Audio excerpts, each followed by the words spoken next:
คือក្រមាចងចង្កេះមួយគឺចងខ្សែអំបោះដើម្បីយកកម្លាំងប្រយុទ្ធតទល់សត្រូវដែលចូលឈ្លានពានទឹកដីវរៈបុព្វបុរសរបស់យើងបានទុកឯកសារជាច្រើនឲ្យលោកគ្រូអ្នកគ្រូយកមកបង្ហាញបង្រៀនដល់កីឡាកររបស់យើងនេះគឺជាកីឡាករឆ្នើមដែលយើងមិនអាចជួបប្រទេសនៅពេលនេះយើងក៏បានជួបកីឡាករទាំងអស់នេះយកមកសម្ដែងជូនទស្សនានៅទីលានអង្គរសង្គ្រាមរបស់យើង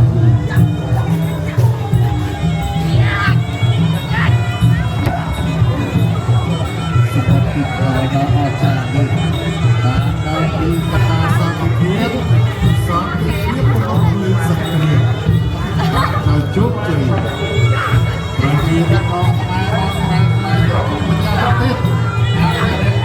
ត់ជារបស់សុខបាត់ចាយើងមើលទៅគាត់ដែលទៅ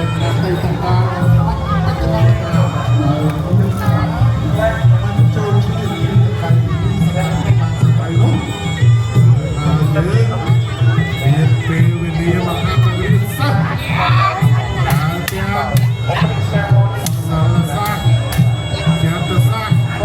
យុទ្ធសាស្ត្រសម្រាប់សាស្ត្រអាវុធយុទ្ធភ័ណ្ឌគ្រប់មុខដែលបានផលិតដោយអាវុធកោក្បួនសឹកចម្បាច់រាំជួយសត្រូវដល់អបអរប្រហារខ្លាចគឺយើងមានសេចក្តីស្លាប់ការមានយុទ្ធភូមិបានសន្តិភាពរហូតខ្លាយទៅជាអាចចាក់ក៏បុជាដល់រឿងរាវក៏យើងប្រើការកាយសម្បត្តិឲ្យក៏ប្រើប្រាស់នៅពុទ្ធនៅពុទ្ធអាគារនេះគឺការសម្ដែងទៅអាវុធដែលមានពុទ្ធ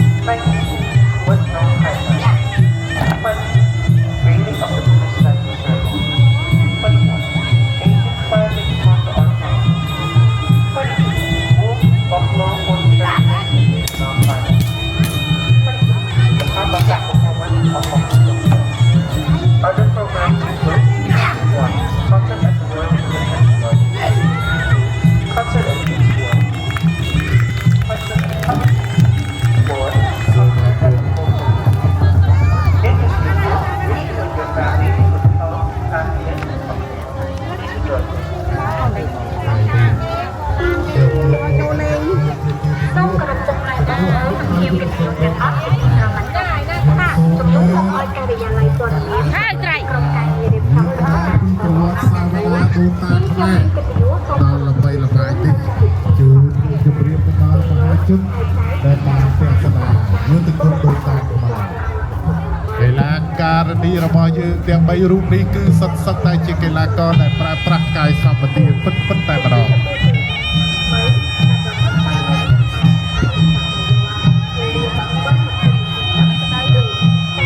សូមការអនុញ្ញាតនឹងយកអំពីប្រវត្តិសង្ខេបសាវនាដូនតាខ្មែរនៅល្បីល្បាញនេះមកថ្ងៃជួយមកនៅជុំរួមជាតិហើយបានទូថា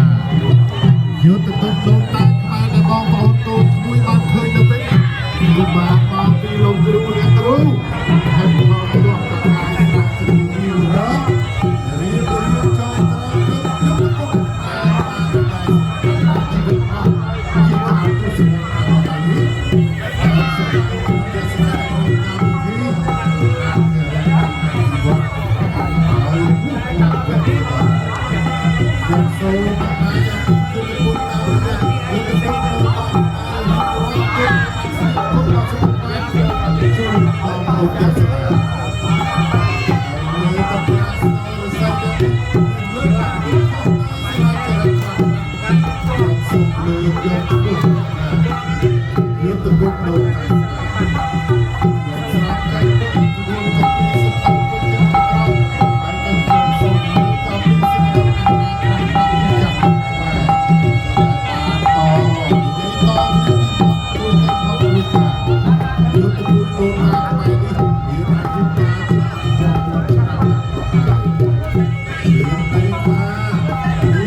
យុទ្ធគុណ